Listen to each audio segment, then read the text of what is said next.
Well, hello, welcome again to Justice Conversations, the ivory tower to the street, with your host, Dr. Brian O'Neill, Suave Gonzalez. We're joined today somewhere out in the world. I can see Don Jones has joined us. He is the supervisor of the anti-gun, anti-violence organization here in Philadelphia. Today we're going to be talking about gun violence in the city of Philadelphia. Welcome, Mr. Jones. Thanks for having me. Can you hear me? Yes, we can hear you fine. It's the Philadelphia Anti-Drug, Anti-Violent Network. And the program is called CCIP, Community Crisis Intervention Program. I'm currently at Home Depot, so forgive me. We're in the process of moving out to a new house. I gotta get some boxes, so I'm moving around all day.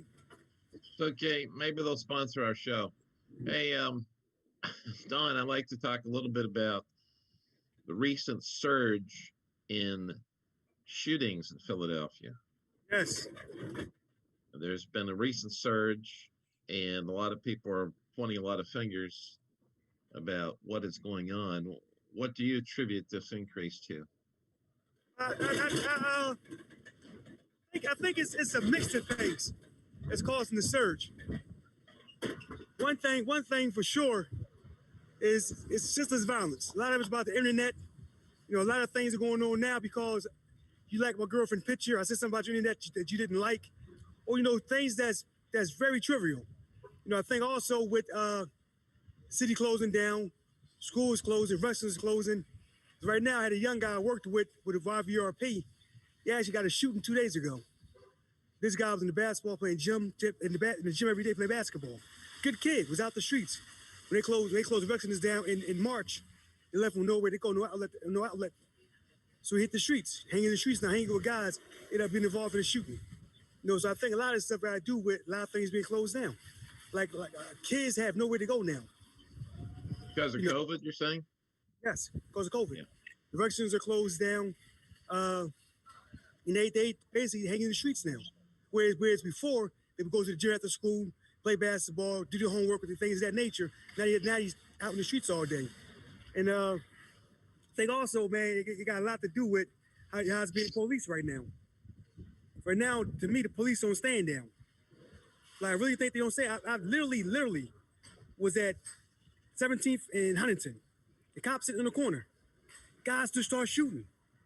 The cop put his lights on and pulled off and called for backup a block away. Like, literally, they're not fighting crime. They're responding to crime.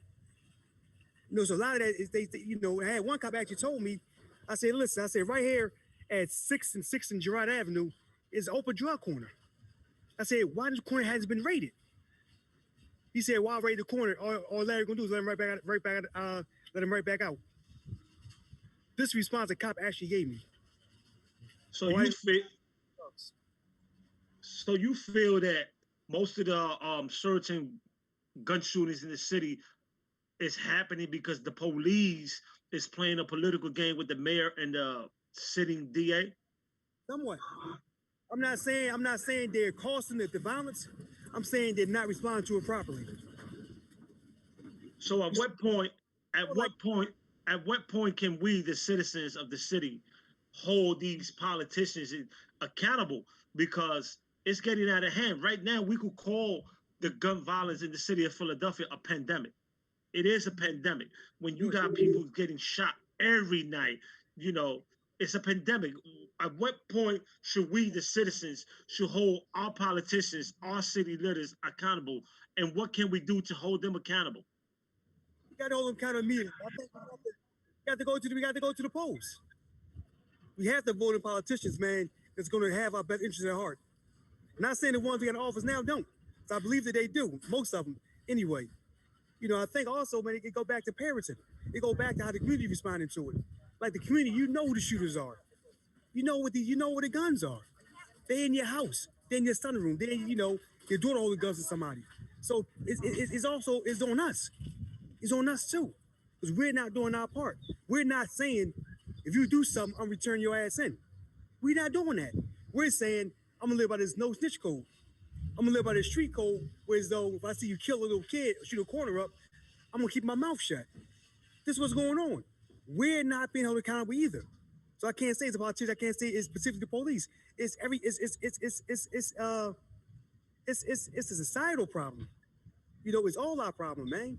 Like we gotta get to the point where, as men, and as citizens of this state and this country, we gotta say enough is enough. We have to say if you shoot that gun, I'm gonna turn you in. You gotta say it's my son bring a gun in the house. I'm gonna take that gun and give it to the police. Like we got to step up, man. They say we got a kid problem, a child problem. We got an adult problem. The adults not being adults. My first time being arrested when I was 13, my mother turned me in. I had drugs in the house. She grabbed me by my collar with the drugs in one hand, took me to the police station. Said, my son's selling drugs. At the time, I didn't understand why she did that. I said, Mom, why would you turn me over to the police? It was out of love. It's out of she don't know how to stop me from doing this. Maybe they can stop me. See what I'm saying? So the parents got to step and be parents, man. These things we have to do in order to get this stuff to stop. Suave, like I get any violent crime happen in the city, come right to my cell phone. My cell phone never stopped ringing, these violent crimes. So I think once we get to the point where we're tired of it as a community, then we make a dent in this. We can't think that the police are going to solve this problem for us. We have to solve the problem ourselves. Mm-hmm.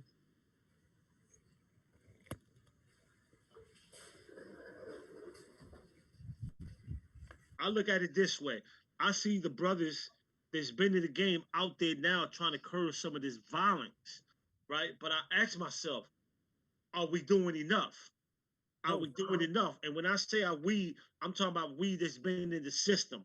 We were in the system at one time because we were part of that violence in the city and whatever decade we participated in, right? However, I feel that we need to make a call to all the real stand-up dudes that's out there trying to say, because it's our young brothers, it's our young nephews. This is a pattern. These are our relatives that's committing these senseless crime and killing each other. I want to say, right? I want to say that we stand up when other people get murdered in different cities. We go crazy about this. We go crazy when the police kill one of us. But we don't do nothing when we kill each other in our community. We stay silent. We want to respect the code of the street. What code there is with you killing my brother or sister for some dumb stuff? There is no code to that. None. There is no code, but yet we tear our own city down when we hear that somebody got killed in Minnesota or in another state. We go crazy up here, but we don't say jack about our own violence in our own city. And our city citizens, our mothers, our fathers, our sisters, brothers, they know that we are committing these crimes and we giving shelters to these shooters. They should be shame on themselves, because when it happened to you, you're going to be calling brother Ike Jones to find out what kind of resources we have available for you.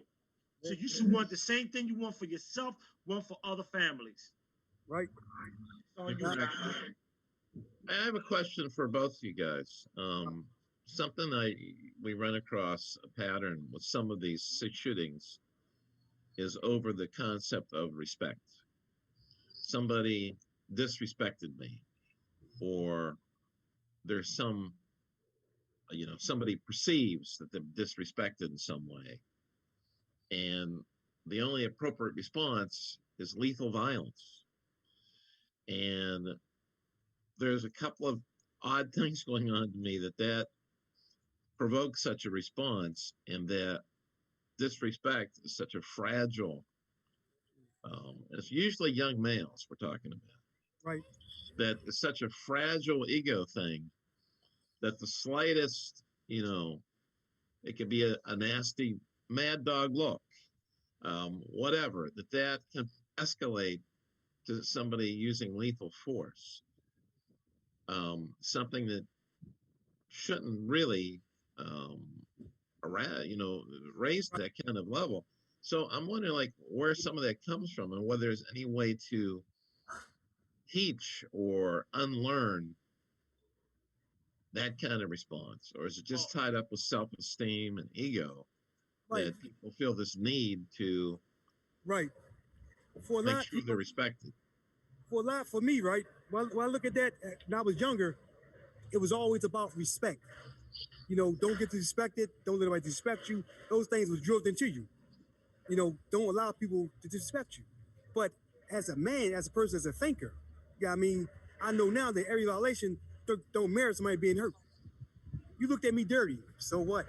Mm-hmm. You called me a mother effer, so what? A lot of it's insecurity. When you're secure in yourself, I know I'm not a mother effer. I know I'm not an F word. I know I'm not these things you might say to me. I'm not those things. So I'm gonna brush that off. Then when you think about consequences of it, see, as you get older, you look at things from a different perspective. I know now that if you might walk by me and bump into me, don't say excuse me. I know that if I respond in a certain way, it's gonna cause you to respond a certain way. Now I might end up back in prison. I might end up hurting you. Might end up hurting me. So what I do is now is that I say maybe having a bad day. Now I keep it pushing. I don't even look back and say, yo, I brush it off. We gotta get to the point as men and as women too, because women do some of the same things men do now, which is kind of crazy. To the point where we can say that your disrespect for me is disrespect to yourself. It's something in you that make you come off like that. And I'm not gonna feed into it. I'm not gonna allow you to make me react to you a certain way. That's kind of I look at it now as you're controlling me. Because you're making me respond to you how you want me to respond to you. So I'm not gonna do that. I think as young men, by talking to them, you have to explain to them that do you respect yourself? Like, respect yourself enough to walk away.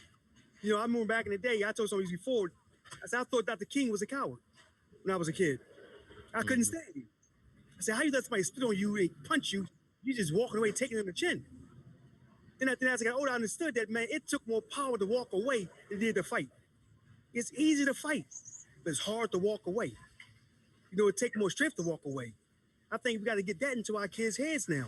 We got to teach our kids conflict resolution. We got to teach that stuff in school, in the household. Also, I said this before, I said it last week, that we have to deal with these traumas that we never dealt with. A lot of us growing up with trauma in our life we never dealt with. And that trauma spilled over to the streets, spilled over to adulthood. Now you're an adult with the same trauma you suffered as a child and never been dealt with. In the African American community, psychiatrists like you're crazy. You see a psych. It's looked down upon. So we got a lot of traumas that we're dealing with. Hunger is a trauma. Seeing somebody murdered is a trauma. Seeing shootings is a trauma. We're not dealing with that. So I think at some point as a society, man, we got to educate our kids on trauma-informed care. How to get rid of that baggage they carrying. I know for me, I grew up in a household where my grandfather was a drunk that shot my grandma in the head. Didn't kill her, but he's very, very abusive. So I see this my whole life growing up. And I didn't unload that baggage until I was in my early 30s. And I finally unloaded that baggage. And I became a lot happier person. A lot of anger left me when I unloaded that baggage. So I think we got to get to the point where we're teaching our kids these mechanisms, these coping mechanisms, man. How to talk to people, man, and solve our problems while we still kids. Let's not let our kids grow up with these problems, man, because they become adults with problems. Right now, these kids are shooting people in the streets. I guarantee you, these kids suffer from trauma. Not only that, a lot of the kids are growing up fatherless. So they being raised by their mothers. So they got a lot of them tendencies. And what I mean by that, no disrespect, is they have a lot of emotional problems. So by you looking at them wrong, it's a problem, right? So what we need to do is, there's not a lot of. I remember back in the days we had old heads that would tell you, I don't want you in the corner doing this and that. Now your old head is 18 and you 16, 17. And your old head is 18. That's not an old head. That's not your old head. But they looking at them kids as kids being led by kids. And a lot of it start in the household. Because I'm not just gonna say that because you grew up without a father, that you got to turn out that way. You have a lot of good mothers out there that's doing the right thing. We give credit to them, but we also have a lot of them They just, instead of being mothers, they want to be the homies to their kids. They want to be the friends to their kids. A mother cannot be a friend to their kids. A mother got to be a mother. There got to be some boundaries. And what I mean by that is, if you know your son or daughter have illegal weapons in your household, report it. Turn them guns in. Because that's the same gun that could be used in your household to kill one of your grandkids, one of your nephews. It happens every day in the city. Yeah. Yeah, I think another thing that happens here is the proliferation of weapons is a problem. You know, when somebody might have had an issue with somebody 25, 30 years ago, it might result in fisticuffs and, you know, some things like that. But now it seems to graduate to lethal force extremely quickly. And because there's so many firearms around, people don't even pause to think it through. It's just like a knee-jerk reaction. And, you know, somebody's dead, somebody's in serious trouble, and somebody's in the hospital, and everybody's life's affected, the whole community's affected. Whereas before, I think things were settled in a lot more um, less lethal manner. And I think that's another thing that's happened. We've graduated the level of violence. Everything is raised to this extreme level. It's totally unwarranted. And I think that the fact there's so many guns around makes it too easy of a response for a young person that feels like they've been disrespected to jump right ahead to the most extreme response available to them. And as far as what you guys are talking about, what Don's talking about, is doing some modeling and some education and some peer modeling. I think it's essential that these things have to occur. Otherwise, you know, this pattern's not going to change.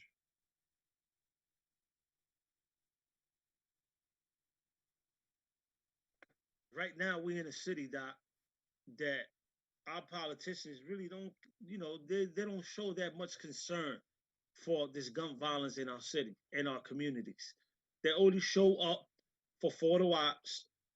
You know, I'm not gonna start calling their names, but they'll show up for these photo ops. But rare do you see them in our community when these violence occur. What you see in our community when these violence occur day in and day out is brothers like Ike, because that's their job. That's what they do. You see them more than you see some of our city leaders and these crime scenes. And that's a shame because our city leaders are the ones that should be calling and demanding that gun violence be an emergency in the city of Philadelphia. Because it's a pandemic. Mm-hmm. You know, I remember I think about a month ago, a young man got shot 21 times, right? I just met that young man's father. And I'm doing a portrait of that young man's father, of that young man that got killed, right? And it's a shame that, it's somebody get killed today, it's a fly by night. Bring the next one. You don't hear about it, and 2 days later, it's forgotten about it because something else is happening. We talk about education. We need to hold our city leaders accountable. We need to really, really, really, and I'm talking about the citizens of Philadelphia. They need to come out November 3rd and send the message. We are fed up, not only with the presidential race, but with our city leaders that ain't doing nothing for us in the community. I'm tired of just seeing city leaders coming to our community to give you a box of food. I don't need a box of food.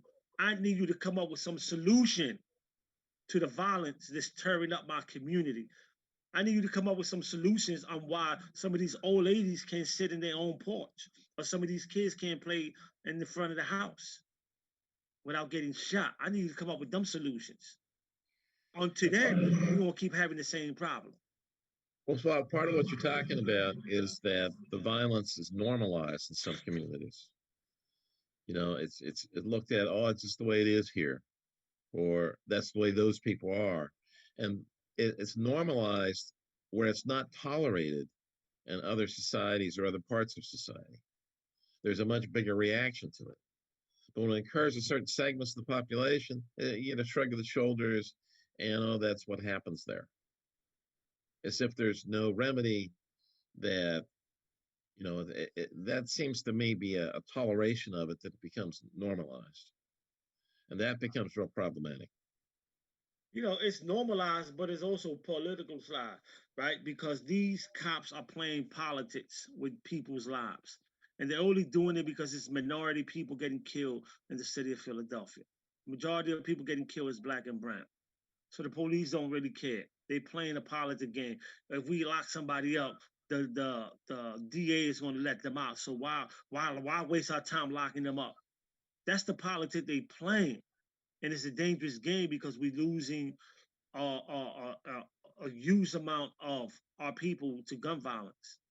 We cannot play politics. It's the same politics that our president played with the pandemic. It's the same thing. And this is not only happening in Philadelphia, it's happening in New York. In New York, the police, it's been known, they got public saying we're not doing a whole lot of arrests because we don't have the funding to do that. We either arrest this person or let something else happen. So they're letting stuff happen. And it's a shame because it's all people, it's all young brothers and sisters.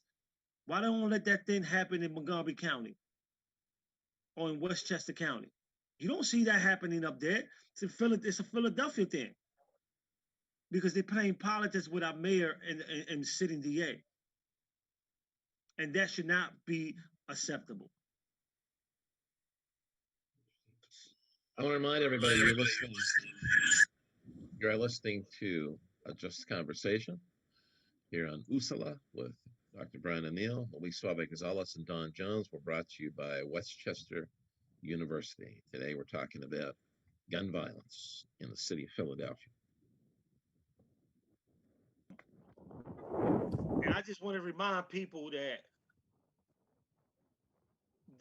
I came out in the 11th grade. Nobody was embracing you. The kids were cruel. It was very difficult to be gay. Not completing high school is more of a social thing than it was an academic thing. And even though all these years have passed, I still had that longing to have my diploma. I have a mentor, Maria, and she convinced me to continue my education. Just never judges. She's a true role model. From the depths of my heart, I thank you, Maria, for being a friend and a beautiful person. No one receives a diploma alone, and I'm honored to share this moment with you. Thank you. If you're even considering getting your high school diploma, go get it. You can do it.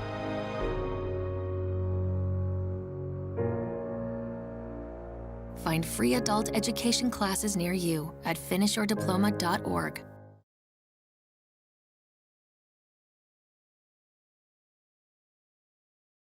People should be taking notice. We're not just people that popped out of nowhere. We've been in the game. We've been in the streets. That's how we ended up in prison for decades. But now we see that no other young man should spend 30, 40, 50 years in prison like we did. So that's why we're doing this type of work. That's why Don is out there doing this type of work. Because trust me, the city do not pay enough for any of us to be out there doing this kind of work. We do it because we love our community and because we love our people and because we don't want to see other young brothers and sisters spending the rest of their life behind prison wall, which is what they would do to you. Yes. That's what they would do. They let you kill somebody, then they arrest you, convict you, and sentence you to life in prison. And life in the state of PA means life till you die in prison. We know people. We personally know people that's been in prison 50, 60, 65 years for some dumb stuff. Do you want to be that case? Do you want to be that individual that somebody be talking about 50 years later? Dang, that guy been in jail for 50 years? Hell no. Hell no. I know for a fact that some of these shooters out there ain't built to be in prison today, because prisons are not built like they were 30, 40 years ago. When you go to prison today, they're going to grind you up. They're going to grind you up. You're going to wish that you never pulled that trigger. You got a chance right now. You got a chance to stop the dumb stuff and seek some help. You can call any of us, and I guarantee you will get some help. You know, Suave, I also think, man, I always thought, I was talking to who's now Deputy Commissioner Dale about this a while ago. Yeah, I wish that the police would respond to every shooting. I respond when the police get shot. You know, the way they respond to police shot, it's a deterrence. They come full force whenever a police get shot, officer involved shooting. They respond to every shooting like that. We would see a decrease in these crimes we're seeing in our society. Honestly, I honestly believe that. You know, right now, the guys know if I shoot somebody, they're not really looking for me. Right. They're not because the shooters right in our community. Like they know who the shooters are. They right in our community. They not hiding nowhere. They're going about their normal day life. They still doing what they do. So I think for the most part, if they responded, man, with that same vigor they have when the cop gets shot, you would see I believe you would see less shootings, man. But I also believe too, though, that if our community don't step up and become accountable, it's gonna get worse. Because right now, it was shooting down Night Sound on Thursday night. 3 people shot. Like, in the gun that was shooting, ain't have a pause button. It wasn't no pat, pat, pat. It was that. That was an automatic weapon. That was something that's only to be used in the military. And these things on our city streets. Like, they got access to AR-15s, AK-47s, Uzi machine guns. They got access to all these high-power weaponry whenever they want it. Like, we don't make the guns. We don't bring the guns in. So where they coming from? So with that said, you listening to a Justice Conversation on Usala Radio. We got to go on a commercial break, but when we come back, we're going to discuss ways that we, the community, can help Mr. Don Jones and these communities curb some of this violence. Again, you listening to a Justice Conversation on Usala Radio. We'll be right back.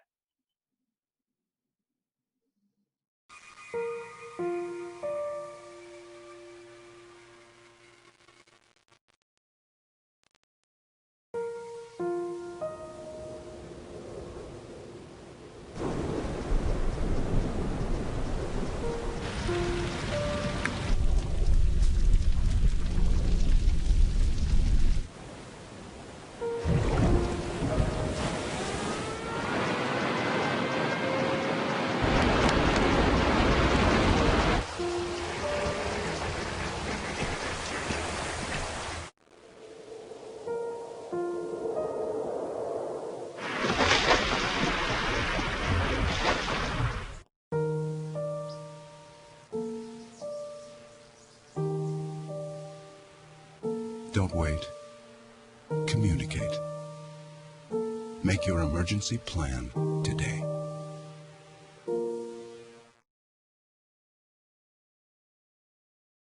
It was their kid. Then, like, we also got to talk about Suave, the women. Like, I've never in my life seen this many women get shot in these streets. Well, we're going to talk that in this next segment right now. Yeah, definitely, man. This is crazy. We're back. Okay. Welcome back.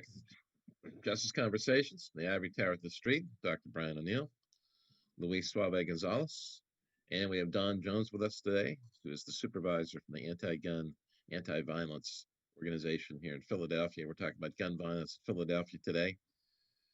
And we're talking about, you're saying, Don, it's a family thing. It's not just a male thing. Yeah, like, right now in the city, so far, have been 78 women shot since March. Like, women. A lot of these women, man, under age 18. Teenage girls getting shot. A pregnant woman she got killed getting off the bus. Like, these things now are just not affecting the men. It's been over to the women, too. Like, that's say that number again. I hit that, 78. Put that. Last count was 78. women shot in our city since March. The thing is, if that don't outrage you, the kid getting killed out West Philly, getting shot in the chest and killed. These don't outrage you, man. I don't know what will. The thing is, the outrage, it can't be a momentary outrage. We get mad for a minute, we march for a minute, we tear here for a minute, then it's back to being normal again. No, the outrage got to stay there because it needs to be there. Like right now, these things are becoming it's becoming normal. It's normal now to see mass shootings.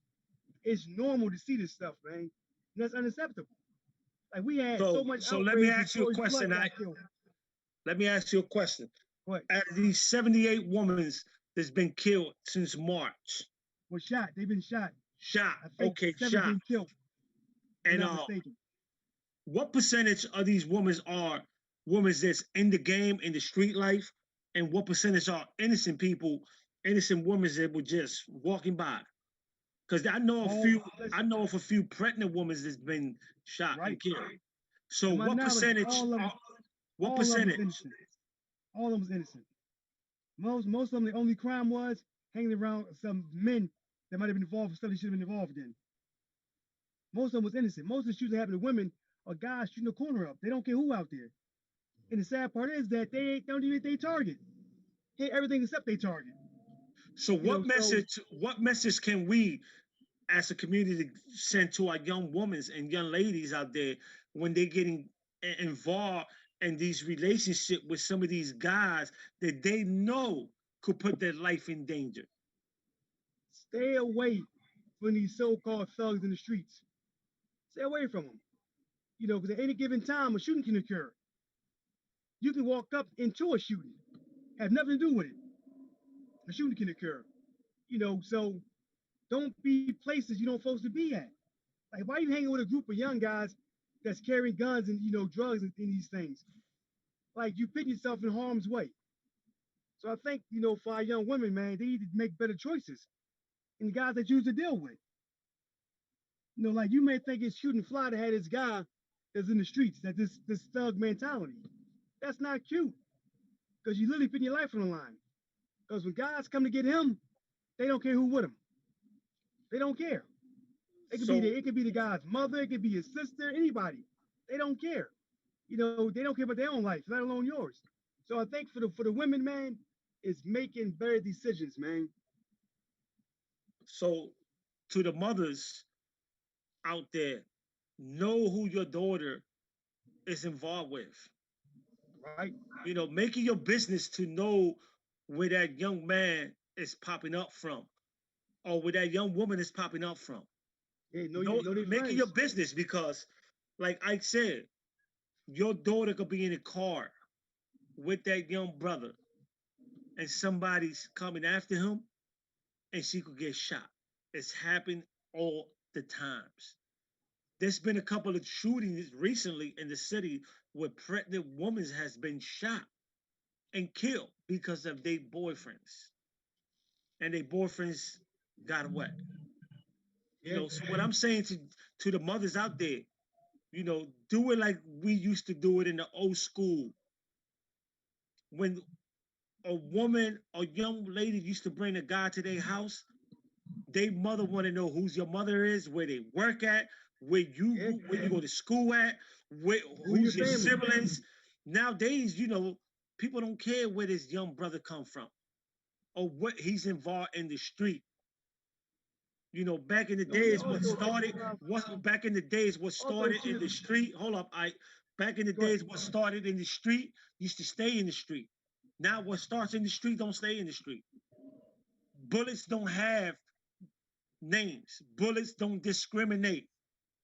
When people start letting them bullets fly, anybody could get shot and killed, including our babies.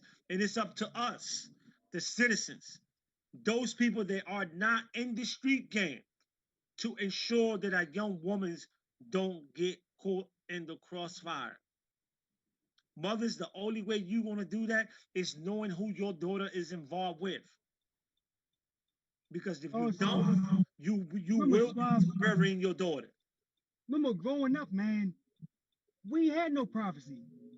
Like these kids got this thing now is you invade my privacy. You know, my stepdaughter, I grab her phone all the time. Go through her phone, go through her pictures. Who you texting? Who you dealing with? How do you know these things? You don't have no privacy. You're 15 years old. Everything you do is my business. You know, so like for the parents, like go through your kids' stuff, man. Know who your kids are. Know who they're dealing with. Know who their friends are. Know who their parents are. Like, you know, like my daughter can't go to nobody's house. I ain't meet their parents yet. Not her girlfriends. I don't know their parents. Can't go to their house. Yeah, I mean, I want to know exactly who you're dealing with, who your parents are. So as a safety issue for your kids, you have to do these things, man. The kids might not like it. They might say, you invaded my privacy. I'd rather invade your privacy than going to your funeral. You know, so for parents, man, we got to step up. You got to step up, man. Because if you don't step up, you know, bad things happen. Yeah, I was talking about something you mentioned earlier, Don, as a serious problem is the lack of structured activities for kids, especially after school.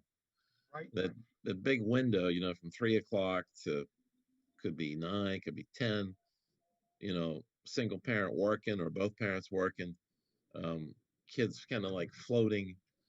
And we're losing that structure partially because of things being shut down, as you say. So I don't know what the answer to that is to return some sort of structured activity to kids in the world of Corona, because it seems to be what's closing everything down. And so we don't have after school programs. We don't have after school activities. We don't really even have school. We just have, you know, computer Zoom, and then we have kids floating around. So the lack of structure might be contributing to some of what we're looking at. It definitely is. It definitely is, man. You know, I told somebody, I told my judge, you know, I used to go to Nice Boys and Girls Club every day after school. I went there, I did boxing, you know, I did sports, my homework, things of that nature there. Mm-hmm. When they closed that program down, we all hit the streets. Everybody hit the streets with me, ended up in the penitentiary. All of us, bar none. Because we had no more structure. Kids need structure. Structure is very important. Even with guys in prison. A lot of guys in prison, they flourish in prison. They do great in prison. As far as go to programming, going to school, doing everything they're supposed to be doing, because there's structured activities for them. When they come home, that structure is gone. A lot of times they fall back into their old ways again, which lead back to the penitentiary. You know, even for adults, structure is important. So imagine a kid with no structure, a kid with nothing but free time. They always said that idle time is the devil's playground. And I know now as an adult, it's absolutely true. You know, so I don't know what's up with our city officials, you know, how they can do it. We got to find a way to programs back to our kids. To, you know, critical hours. Like you said, that 3 to 9, 3 to 10, those are critical hours. You know, those where most of the crime is happening in those hours. So you hit a very, very, very great point with those hours. So we got to figure out a way, man, to open those restaurants back up. So kids have an outlet. I don't know what in this corona situation, how we can work, but I know we got to find a way to make it work. If we want to, you know, save some lives, man, keep some of our kids off the streets of going down the wrong road. And I just want to say this to the young brothers and sisters out there. If you feel disrespected because somebody looked at you wrong or gave you a mean mug, you know, think about this. When you go in prison and they send you to prison, you no longer will be a name. You will be a number. You will be disrespected from day one. You will be stripped, told to bend over, cough, lift your private part, show your private part to another man or woman at any given time. They could come in your cell and tell you to strip and get naked and bend over and show your private part, and you have to do it, because if you don't, you will be put in solitary confinement for refusing to do so. That's disrespect. You know what's disrespect? When your mother or grandmother, all your babies come to the prison and you have a guard that have no respect for you or them, checking your baby's diaper because he thinks that they sneaking in some drugs for you, that's disrespect. It's disrespect when you have a female guard going through your mother's panties or bra, making sure there's no contraband coming into the institution. That's disrespect. You know what else is disrespect? When your mother or your family drives 12, 13 hours to go see you and they get turned away because a punk guard feels that you disrespected him in the inside of the jail. So now he's going to get paid back and refuse a visit. That's disrespect. So if that's not enough for you to start thinking about what you're doing, then you got a mental problem. Then we need to get you some real help.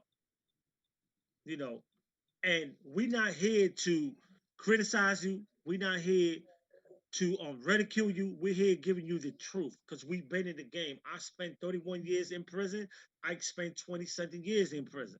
Together, we have at least 50-something years of experience of being disrespected in the penal system. Because when we was young, we thought that somebody disrespected us and we acted out of emotions and end up in prison. So if you want to talk about disrespect, think about that first. Think about that kind of disrespect. And then tell me if that's what you want.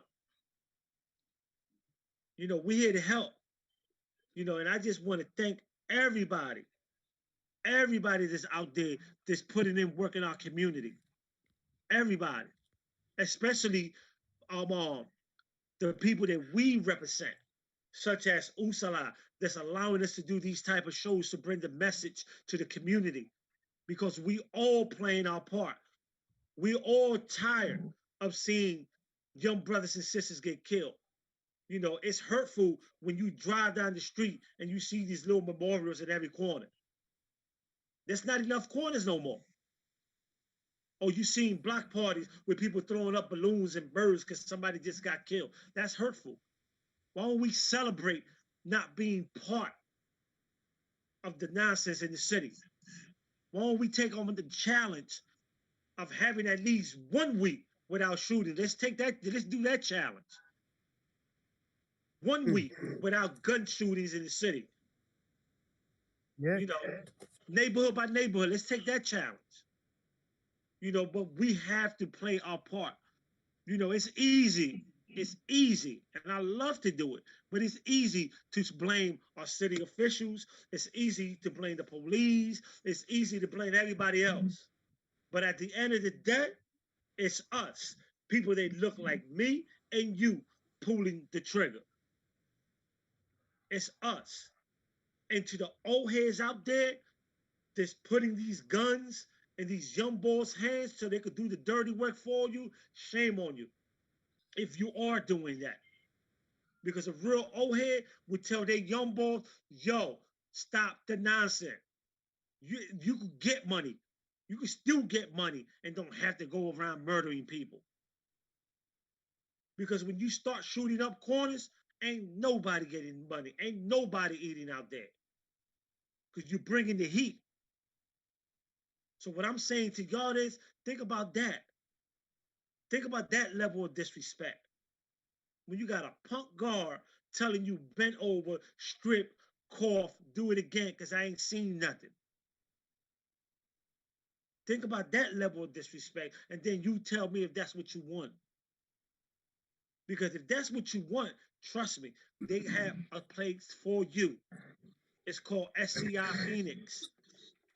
One of the biggest construction structure, madhouse, caves, slave plantation in the state of Pennsylvania, where they house knuckleheads that want to shoot people in the city. If that's what you want to go, be my guest. But if you don't, we're here to help. We're here to help. We got resources. There's a lot of resources in the city that if you call them, they will help you. And right now, I'm going to ask Mr. Don Jones, how can people get with your program if they need some help, if they just want to talk to somebody but don't want to do it in front of their homies? You know, where can they call to get that kind of mentorship from your program? They can call my number. My number is 215-900-9615. I repeat it again, 215-900-9615. My email is don.jones at pan1989.com. Email me, or you can email Pan at pancip.pan.com. You know, we got resources available for you. We do everything. We do mentor. We come out talk to the family. We offer food packages. We offer clothing. You know, we relocation funds. All these things are available to the public. You know, so please, you need anything, any help, any problems. You got a kid in the house, need somebody to talk to them. We come out and talk to kids. Like we got a call from Larry Crash's office. Had their kid got caught in Kinston, a bunch of heroin. He was somebody. No, so we've been with that kid since about a month and a half now. You know, the first thing he said to us when I first met him, he said, I ain't trying to be disrespectful. He said, Mr. Jones, he said, if you come life to leave my life, don't. He said, my father is locked up, had no males in my life. So you come to leave my life, just don't come to my life at all. I was like, wow, that's profound. 11 years old, that's how he felt. The amen in his life, always leave him. You know, so we've been working with this kid, man, try to, get him on the right track. And that's what we do. Like, we'll come out. Like, we're in the streets every day. We got teams in every part of the city. We out in the streets every day. You see a pair of people come by, you need some help, wave them down.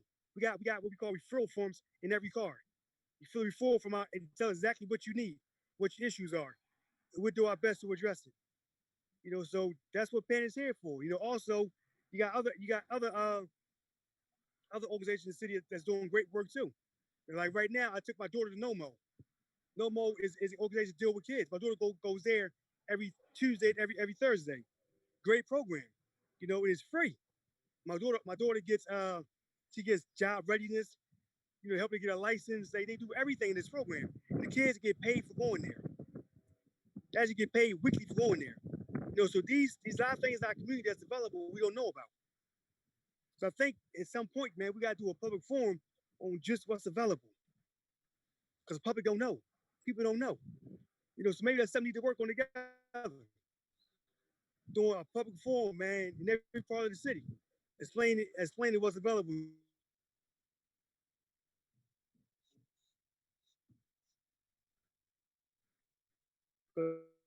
You have a little signal problem.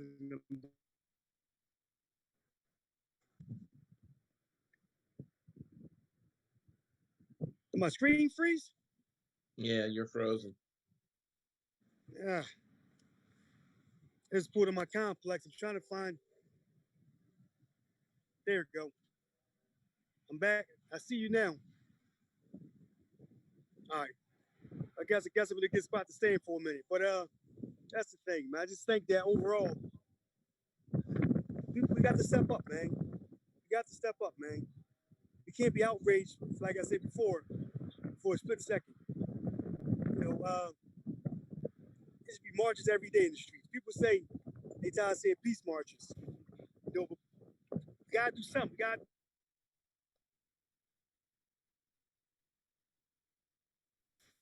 Well, like I said, right, here at Osala, we believe in giving the people a voice. We represent the Latino community, and we just want everybody to know that we are working hard to bring some healing to our community by the different shows that we bring in. We will be out there. I will be out there today at 8th and Indiana at 1 o'clock doing voters registration and helping out in whatever I could do. Uh, and yes, give us a call. Call Mr. Don Jones. He also represents a great organization called Grown, where we could give people encouragement. We help brothers coming home from prison.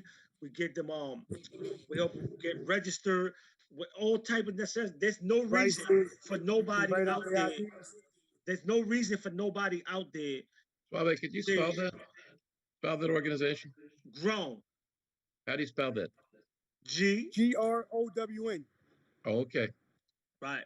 And there's no reason for no one out there to say, I ain't know about it or I don't have the resources.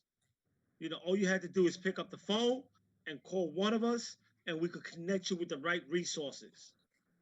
And again, I just want to say thank you to Mr. Don Jones, his organization. We definitely got to do that platform where we could bring all the organizations that's doing something together on this show. And it would just be, to talk about what do we have available now, not in the future, now. Let's work on it. So with that, I just want to say thank you to everybody that's listening, to our employer, Usala Media Radio. We're doing big things. We're bringing healing to the community.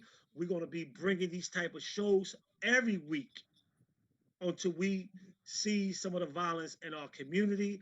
To our brothers and sisters, think about it, think about it, and think about it, because you don't want to end up in prison for the rest of your life. You don't want to end up in prison for 2 days, 1 day. It's not funny being away from your family. Right. Different war game in them prison. It's a different game. It's a different game. Any last thoughts, Doc?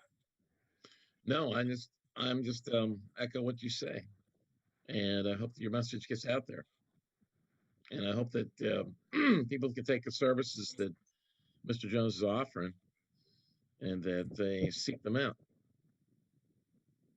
Right. Because I think it's some great resources out there for folks. And again, if y'all just want to know what Usala Media is doing, go on our website, contact us. We got a variety of different shows that bringing healing to the community. That's what we're about. Our voice is your voice, and we stand by that statement wholeheartedly. And we just want people to know, man, that we tired. We tired of seeing our young Black and brown people get murdered in our city. If we going to rally, let's rally for our own people and our community. Every time one of us gets shot or killed, we should be out there in numbers. In numbers. Again, I seen this quote somewhere on Facebook, but I'm going to repeat it. If Black lives matters, then let's stop killing each other. For real. That's as real as it get. Yeah. And when I say Black lives, I'm including Black and brown in that picture. So if our lives matters, let's stop killing each other. Because when we go into the prisons, we could be enemies out here, but we in the prison, we become best friends. So guess what? Guess what you just did? You just threw your whole life away to try to be best friend with somebody that you try to kill or murder or hurt out here, but y'all both threw your life away because now y'all both serving 30, 40 years in prison. Why can't we be homies now? Why can't we be brothers now? It can't be that deep. A bag of weed or a pound of weed can't be that deep. Yeah. You cannot replace a life if you take one. Everything else you can replace. I could pay you your little $2,000, $3,000, but you cannot replace a life. Value your life. Value your life the same way I value mine. Peace. Peace. Thanks for tuning in, everybody. Thanks to Westchester University. Justice Conversation on Usala Media Radio, and our show is produced by Olivia. And our music is by Moby, and our sponsor is Westchester University. Thanks again for tuning in. Thank you. Thanks, Don.